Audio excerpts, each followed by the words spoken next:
Catherine, como hemos oído en la última nota recogida por un medio internacional, Ecuador tiene cifras tremendamente alarmantes. Podemos decir que estamos entre uno de los países más violentos de América Latina. ¿Qué hacer para decir que se inicia un proceso de pacificación de la nación? Las propuestas del presidente entrante son barcazas, son aislar, son más de temas de acciones inmediatas, pero hay cosas más profundas que se deben hacer. Bueno, lo que está pasando en el Estado ecuatoriano es un suceso bastante extraño y muy novedoso, porque lo que otros países han pasado en 10 años, países vecinos como Colombia o Perú, donde el proceso de transformación de la violencia ha sido paulatino. Acá en Ecuador hemos tenido una mutación en estos 2 últimos años, al punto que el 2023 lo podemos cerrar como Ecuador como uno de los top 3 de los países más violentos del continente americano. Y con estas elecciones, el presidente tiene un reto bastante fuerte, primero que es reducir las tasas de homicidios, las muertes violentas, y por otra parte, reducir la participación de estos grupos de estructuras criminales dedicadas al crimen organizado que están operando cada vez más en territorio ecuatoriano. Él inició con una propuesta bastante llamativa y que es lógica. Al inicio de su plan, pues de su campaña, propuso que para combatir la inseguridad tiene que hacerlo a través de una manera integral, es decir, Ujú. trabajando el tema de educación, salud, cultura, deporte, y efectivamente se lo tiene que hacer. Pero a lo largo de esta campaña y cuando ya fue elegido como presidente, cambió una postura más dura, mano dura para el tema de la seguridad, y hablaba control en puertos, aeropuertos, el tema penitenciario, pero aquí hay que hacer un análisis de decir, tiene 1 año y 5 meses, ni siquiera 2 años, 1 año, 5 meses, y hay que separar las propuestas que son realistas a unas propuestas irrealistas, por así mencionarlo. El llevar a cabo centros de rehabilitación social en la parte marítima es muy complicado, va a tomar tiempo. También cuánto tiempo va a tomar reestructurar de manera tecnológica todos los cambios que quiera hacer, etcétera. Y también el control fronterizo. Entonces, en este punto, lo que tiene que hacer en primera instancia es medir en qué puntos va a aterrizar su plan de seguridad en el Estado ecuatoriano, identificando, tiene dos formas. La primera, o ataca en las provincias en donde ya está tomado y los altos índices de violencia y criminalidad son muy altos, como Esmeraldas, Manabí, Sucumbías, Guayas, o la otra es, a través de un trabajo preventivo integral, va a prevenir, valga la redundancia, de que ciudades que están en camino, de que pueden ser operadas por estos grupos de delincuencia, pues no lleguen a tener estos índices de violencia, o puede hacer un mix de los dos ciudades. Por otra parte, tiene que ser un trabajo bastante fuerte en cuanto a llamar un consenso a favor de la seguridad, en donde no exista ideologías, en donde no exista partidos políticos o intereses personales o partidistas, sino más bien un fin único, que es la seguridad, que debe ser manejado de manera técnica, de manera planificada, y entender que si no tiene una alianza con la Asamblea Nacional, si no tiene una alianza con gobiernos locales, si no tiene una alianza con academia, sociedad civil, organismos internacionales, muy poco es lo que va a hacer. O sea, es 1 año, 5 meses en donde tiene que trabajar y sobre todo distribuir. Por ejemplo, crimen organizado, el ataque y la lucha contra el crimen organizado es algo que le corresponde netamente al Estado ecuatoriano. O sea, aquí no puede intervenir otros actores, pero sí temas como recuperación del espacio público, temas para prevenir delincuencia común, el tema de presencia del Estado, recuperación del tejido social, sí lo puede hacer en conjunto con aliados estratégicos. O sea, recordemos que él llega con menos de 14 escaños en la En la Asamblea, Asamblea. entonces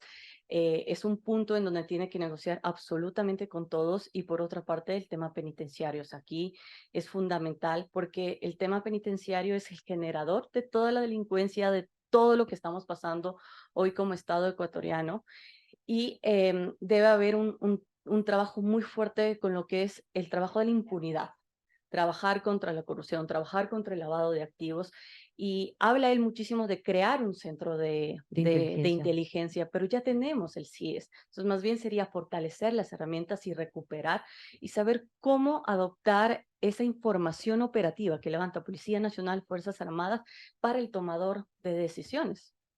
¿Hasta qué punto puede ejecutarlo cuando ya sus personas más cercanas, incluida su propia vicepresidenta, están hablando de la necesidad de una consulta popular para preguntarnos qué hacer con el tema de la seguridad. Los candidatos, cuando participaron de estas elecciones, sabían lo que estaba pasando en el Estado ecuatoriano. Llamar a una consulta popular, primero, es desgastante para los ciudadanos. Segundo, implicaría un nuevo gasto que podría ser utilizado. Y tercero, las soluciones en temas de seguridad ya están planteadas. ¿Para qué preguntar algo que la ciudadanía ya entiende y quiere? ¿Está un tema de inseguridad? Sí. ¿Quiere que se haga una solución? Sí. ¿Cuál es la forma? ¿Cuál es la medida? Eso no le corresponde al gobierno, eso le corresponde a los actores. Entonces, más que llamar a una consulta popular, es fundamental tener un plan aterrizado, prioritario, en donde se identifique cuáles son las principales líneas de acción. Ok, quiero trabajar en temas sistema de rehabilitación social, ¿hasta qué punto voy a llevar el tema de depuración, el tema de clasificación de personas? O sea, desde el 2019 hasta este año llevamos 15 muertes violentas dentro de las cárceles. O sea, es 15 una suma episodios, más de 400. más, o sea, 15 muertes, imagínense. Tenemos varias crisis carcelarias en donde no olvidemos que la responsabilidad de tener la seguridad y un control dentro de las cárceles es del gobierno. Los PPLs, el único derecho que han perdido es la libertad, pero aún no dejan de ser ciudadanos. Entonces aquí hay que tener un claro eje de que eh, qué es lo primero que va a hacer el nuevo gobierno. Y claro, la gente quiere acciones inmediatas, y entre estas acciones inmediatas, por lo que veo, es la militarización. Es básicamente de lo que se habla cuando el presidente dice mano dura, reformas carcelarias profundas e inversión en tecnología y crimen. Se está quedando básicamente en militarizar, aumentar número de uniformados, aumentar tecnología, aumentar movilización, blindar fronteras. Pero ¿qué pasa con ese tejido social que se ha descompuesto? Ustedes en una investigación de la Fundación Konrad Adenauer identificaban muy claramente y dicen, el inicio de esto viene desde las pandillas que luego terminaron con sus líderes siendo acribillados, muchos dentro de la cárcel, donde la cárcel se convirtió en el cuartel general de la comandancia de estos que se pulverizaron y se convirtieron en micropandillas que hoy son los grandes hacedores de la violencia a nivel nacional, pero se siguen tomando a las juventudes. Hay generaciones enteras que ya están en manos de ellos. ¿Qué hace? ¿Por qué informes de este tipo no son tomados en cuenta?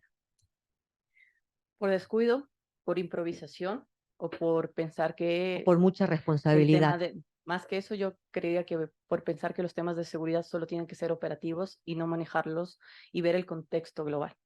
¿Qué es lo que pasa acá en cuanto al crimen organizado? Es lo que les mencionaba al inicio, en estos 2 años ha mutado tanto que inicia con delincuencia común, pero los grandes líderes y términos medios están haciendo crimen organizado. Es decir, dentro de las estructuras del crimen organizado hay como 3 niveles. El primer nivel, que son la parte operativa, los que hacen los trabajos, se dedica más a temas de delincuencia común y sicariato. Y es aquí en donde los principales operadores lamentablemente son niñas, niños y adolescentes, que son captados en barrios, en provincias, en donde el Estado ecuatoriano No no está. tiene presencia. Entonces, yo te hablo de una guaracha, yo te hablo de los varios ríos del sur de Guayaquil, parroquias rurales de Manabí, en donde, claro, ni siquiera no hablo de que no hay presencia de gobierno central, no hay una fundación, no hay gobierno local, no hay prefecturas, no hay academia que te pueda hacer un impulso, inversión privada, etcétera. Entonces, claro, al crimen organizado no le conviene tampoco que exista un desarrollo, porque desarrollo es sinónimo de seguridad. Entonces son captados aquí para esto, son a ellos a quienes les mandan los trabajos más fuertes, más fuertes. Y claro, una vez dependiendo, también ellos hacen un perfilamiento, pasan al segundo nivel o mando medio, en donde ya comienzan a mezclar entre la delincuencia común y el crimen organizado, y comienzan a hacer una base en donde se generan delitos como extorsión, robo de moto, robo de carros, secuestros, vacunas, etcétera. O sea, ya es un proceso más eh, estratégico, en donde ya se identifica a la víctima, ya se recluta funcionarios, quién puede operarme, quién me puede colaborar para que no exista el control en los puertos, en las calles, Todo esto ya etcétera. pasa, Está sucediendo, ya y sucede. llega el tercer punto, que es el mando, quien tiene la coordinación directa con otros grupos de delincuencia organizada y con grupos transnacionales de México o Colombia. Entonces se tiene esta situación, Y uno de los grandes operadores es en los centros de rehabilitación social. ¿Por qué? Primero, porque se ahorran recursos. Segundo, porque consiguen mano de obra barata. Y claro, un PPL, cuando ingresa a un centro de rehabilitación social, tiene dos opciones: o paga por la seguridad, o segundo, si yo no tengo dinero, porque ni siquiera tengo dinero para una defensa, tengo que hacerme un grupo y obviamente me tengo que ver obligado, ok, pertenecer. a aprender a pertenecer y hacer lo que me encomiendan en ese punto. Entonces, recuperar el tejido social es una de las prioridades que no se va a lograr a través de la militarización, sino de un trabajo en conjunto. Primero, un gran consenso nacional por el diálogo. Segundo, diagnosticar efectivamente qué es lo que pasa. O sea, siempre se escucha: el crimen organizado es solo el narcotráfico. Y mentira, el crimen organizado es, tenemos trata de personas, minería ilegal, tráfico ilícito de migrantes, tráfico de armas, delincuencia común. Ahora también se está considerando la extorsión y las vacunas como parte del crimen organizado. La corrupción, el lavado de activos. Tanto nos ayudaría a disminuir gastos si tan solo se siguieran los flujos económicos ilegales de estas estructuras ilegales. ¿A dónde van? ¿Cómo operan? ¿Cómo se anexan con otros delitos? ¿Cuál es el pago? ¿Cuál es la relación con el Estado? Catherine, no hay una receta nacional, entonces sí, la mano dura, la militarización, el equipamiento, pero si yo tengo que enfrentar realidades diferentes en cada ciudad, en cada provincia, ¿se debe hacer un diagnóstico en el que cada región tenga una receta diferente? Ese es un reto que tal vez no sea muy popular para un mandatario en tan corto tiempo, porque decir, no voy a terminar con la inseguridad mañana, porque tengo que aplicar toda una receta que me lleva tiempo, pero no puedo decirlo, como trato a Esmeraldas, voy a tratar a Pichincha. Por supuesto, porque los niveles de violencia y criminalidad son totalmente distintos. Y también la percepción de seguridad y también los hechos de inseguridad que suceden. Ahora, hay que tener en cuenta algo, ¿no? El nuevo presidente asume un gobierno donde terminó diciendo mano dura, nos hablaba de un plan Fénix, cómo ejecutarlo todo. Pero ojo, el tema de la militarización lo llevó a cabo su predecesor y no le fue bastante No, bien, no no le fue funciona, para nada bien. no funciona. Entonces, ¿hasta qué punto el tema de militarizar, tener más incremento de personas operativas, etcétera, es el resultado? Entonces, tampoco estamos hablando de tener un diagnóstico por cada provincia, pero sí un diagnóstico que ya lo tienen Policía Nacional, ya lo tienen Fuerzas Armadas, ya lo tiene la misma academia, lo tienen las diferentes entidades, sino saber cómo operar y cómo acceder en estos puntos. O sea, la primera gran situación que tienen que hacer es recuperar el control del sistema de rehabilitación social. No lo puedo hacer y realmente creando una cárcel en alta mar, totalmente ilógico, tengo 1 año, 5 meses, pero sí puedo hacer primero depurando todo el personal, tanto de autoridades como de guías penitenciarios, una rotación, una clasificación de personas privadas de libertad, de dejar esos consensos. Sí, por supuesto, hay una ley que sí permite que ingrese Fuerzas Armadas, perfecto. ¿Hasta qué punto que existe ese control? O sea, recuperar totalmente, porque lamentablemente todo lo que sucede está dentro del sistema de rehabilitación social. Y segundo, eliminar el SNAI y que forme o lo que era el anterior ministerio o que entre a formar parte o del Ministerio del Interior o de la Secretaría Pública de Estado. Pero ahí viene también una traba gravísima con el sector de la función judicial. El otorgamiento a discreción de habeas corpus y de recursos de amparo que permiten que los delincuentes salgan de las cárceles. Es ahí cuando ayer uno de sus asesores, Esteban Quirola, mencionaba y decía, para esto necesitamos una reforma, porque si tenemos jueces sin rostro y quien es juzgado no ve el rostro y tampoco sabe por quién está siendo juzgado, sin, en ninguna de las vías se conoce, habrá mejor justicia. ¿Se puede aplicar ese tipo de cosas? Sí, sí, sí, sí, y es bastante positivo. ¿Por qué? Porque, claro, estos grupos, estos miembros de la delincuencia organizada muchísimas veces identifican, ¿no? ¿Quién es tu familia? ¿Quién es tu hermano, tu hijo, etcétera? Y llegan a amenazar.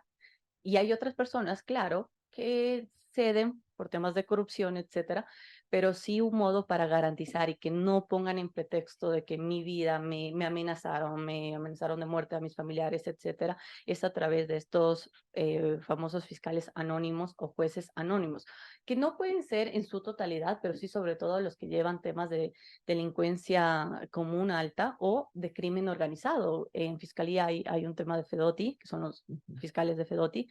Entonces, con ellos sí se debería apuntar y esto se le puede hacer a través de una reforma, efectivamente una reforma en donde se debe trabajar, obviamente, fiscalía, gobierno central, ejecutivo y, por supuesto, Las tres funciones. las tres funciones de Estado. O sea, es fundamental. Es decir, jueces sin rostro es viable en el periodo que tiene el presidente, Inmediatamente, o sea, de hecho ya llamó a un al Consejo de COSEPE, Seguridad. sí, ahí inmediatamente podría ya postular esta iniciativa, porque ahí se reúnen todas las entidades, incluso de la Corte de Justicia, Corte Constitucional, etcétera, entonces se podrían reunir y podría ser una de las primeras acciones. Incluso hacerlo de manera general es muy complejo, pero sobre todo para los que manejan Puntuales. temas de crimen organizado. Seguir la ruta del lavado de dinero, de cómo se va empleando la economía formal para poder lavar el dinero del narcotráfico, digámoslo así, o de la narcodelincuencia. Posible a través de Segunda, cooperación internacional. Es decir, dentro de seguridad hay mucho el intercambio de información de los actores. ¿Quién comete el delito? ¿Qué delito cometió, pongo ejemplo, España, Portugal, vino acá en Ecuador, Colombia, Perú, etcétera? Acá se puede hacer un intercambio de información de la búsqueda y el tránsito de este dinero a través del intercambio de información. Y aquí cobraría un papel importante la UAFE, que ha estado muy tranquila en este o que tiempo, trabaja solita y calladita. o de manera independiente, pero aquí sí se puede sumar dentro de las entidades que forman parte de seguridad y defensa de una forma activa para identificar estos delitos. Y aquí va a haber dos puntos. Primero, identificar a grandes cabezas, es decir, quienes están operando, para quienes trabajan. Y segundo, un ahorro también para el Estado ecuatoriano. Ahora hay que tener en cuenta algo, o sea, aquí sí hay que hacer un gran trabajo de cooperación, como se lo hace para recibir tecnología de investigación, patrulleros, etcétera, armamento. Acá se puede hacer un gran consenso con la cooperación internacional para que entreguen información de este flujo del dinero ilícito. Ahí van dos rutas. Tema de lavado de activos, tema de jueces sin rostro. ¿Qué más en este periodo debería ser? Más allá de la inversión que ya se está haciendo en temas de tecnología y de militarización. Recuperación de los puertos, recuperación de los puertos, recuperación de la frontera norte. Ya existe el Comando de Tarea Conjunta de las Fuerzas Armadas, que es el encargado de trabajar la frontera norte, y no es necesario, por ejemplo, tener más inversión porque existe personal militar que está en otros puntos del Estado ecuatoriano, Movilizar. que sería más un desplazamiento, movilizarla hasta ese punto y trabajar. Segundo, trabajar bastante fuerte en lo que es de manera conjunta entre Fuerzas Armadas y Policía Nacional para ver hasta qué punto trabajan las Fuerzas Armadas en crimen organizado y en dónde le entrega a Policía Nacional, que ellos sí pueden recuperar. O sea, en la frontera norte, quien conoce bastante la selva es Fuerzas Armadas. Y ahora un antecedente es que los miembros de estos grupos de delincuencia organizada te están manejando con armas de largo alcance, se entrenan en la selva, que es justamente para una defensiva contra el Estado. Entonces aquí un trabajo contundente es con las Fuerzas Armadas, en donde ya tiene que cambiar ese rol, porque hay la normativa, hay las leyes de seguridad pública de Estado, hay los manuales incluso para Fuerzas Armadas, en donde ya es cuestión de capacitar, Y ejecutar. respaldar y ejecutar. O sea, ahora es momento de indicar que las nuevas amenazas del Estado ecuatoriano ha cambiado y que el crimen organizado es una de las amenazas fuertes que tiene Ecuador, en donde la participación de las Fuerzas Armadas es importante y contundente. Para estas tres cosas que hemos mencionado, el mandatario no necesita llevarnos a consulta, sino ejecutar. Sí, Y pactos y alianzas, alianzas. alianzas, alianzas en donde, insisto, no se debe securitizar, que es la parte operativa, militarización, y segundo, no se debe politizar a la seguridad. ¿Qué es lo que ha ocurrido? Por supuesto, todos los candidatos han hablado de temas de seguridad, pero nadie te ha indicado el cómo, el cuánto tiempo van a hacer eso, cuánto presupuesto van a invertir en esta situación. O sea, hay acciones puntuales en donde efectivamente se necesita de voluntad política, hasta para el tema de prevención. Ahorraría muchísimo el presidente que con programas actuales, que no solo ejecuta el gobierno central, sino que está ejecutando también cooperación internacional, actores internacionales, sean puestos y ejecutados en zonas donde son vulnerables para ser parte de estos grupos delincuenciales, pero también en donde son nichos de la delincuencia. Entonces, llegar ahí un programa con infraestructura, iluminación, servicios básicos, acceso para la Policía Nacional, para las Fuerzas Armadas, acceso a agua potable, eso ya le está disminuyendo y le gana la guerra a estos grupos de delincuencia organizada. Pero ¿qué es lo que sucede? Ahora mencionan, no, no quiero entrar. Profesores han salido de las escuelas porque justamente dicen, por el temor. miedo, no hay presencia, etcétera. Entonces, entender que el Estado ecuatoriano es gobernado de manera legítima. Tenemos un presidente, tenemos autoridades y no se puede permitir que estos espacios sigan siendo ocupados por estas estructuras criminales. Ahora también entender que ya existe cierto equipamiento, están por graduarse casi 30,000 servidores policiales, que bueno, en mi lógica es bastante irresponsable por todo lo que implica el trabajo de un policía. Pero bueno, se va a tener esto y por otra parte también tenemos el personal de Fuerzas Armadas. Entonces, todo este contexto y por otra parte la inteligencia. Necesitamos inteligencia estratégica. Policía Nacional tiene su departamento de inteligencia general. Fuerzas Ejército. Armadas tiene las tres fuerzas que pertenecen a Sí, las Fuerzas Armadas tienen su departamento de inteligencia. articular. Es momento de recibir la información, de compartir esa información y que llegue al actual CIES o ahora el nuevo nombre que le ponga el presidente, que se procese, que se analice y que llegue al tomador de decisiones, que llegue al tomador de decisiones. O sea, tantas alertas sí han sido pasadas a las autoridades, pero no se han tomado en cuenta. O sea, alertas como cada vez que alertas, más niños son captados por grupos de delincuencia organizada. No hay acciones sociales. ¿Qué está pasando con este tema? El tema marítimo, cada vez hay más personas que utilizan a los pesqueros. Hay una alerta muy fuerte y que no veo que nadie está hablando, es que ya no es solo la ruta del Pacífico. Ecuador ya no solo va a ser un país de tránsito, sino también un país de cultivo de De narcotráfico. producción. Claro, porque nuestro principal comerciante, por así decirlo, nuestro principal cliente, que es Estados Unidos, ya está cambiando la dinámica con otra droga, en donde estos grupos de delincuencia organizada tienen que armar otra ruta y ahora estamos empezando a hablar de la ruta del Amazonas, en donde ya mercados pasan por Ecuador o nosotros mismos podemos cultivar, llega a la triple frontera de estos países sudamericanos y llegan a rutas a países como China, países asiáticos, europeos, en donde la cocaína también sigue aún como el principal producto dentro del narcotráfico, ¿no? Entonces, ¿qué vamos a hacer? ¿Cuál va a ser el trabajo? Entonces, lo que tiene que hacer este presidente es primero atacar las acciones inmediatas. Conocemos cuáles son las provincias que tienen bastante problemática y atacarle de dos formas, tanto la parte operativa, mano dura, securitista, pero también de una forma integral, de trabajo de inteligencia, trabajo de prevención, a través de recuperación y apropiación de ese territorio. Segundo, depurar las filas policiales y militares, desde el rango bajo al rango alto, hay que depurar.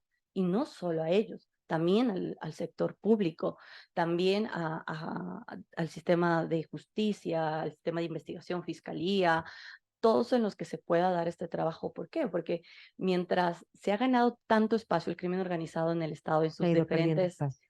áreas, que por más que nosotros pongamos un gran plan de intervención, un gran trabajo, un gran operativo con cientos de hombres con la mejor tecnología, pero si sigue existiendo aliados de esta economía, de este crimen ilícito dentro del Estado ecuatoriano, poco nada va a hacer, poco nada.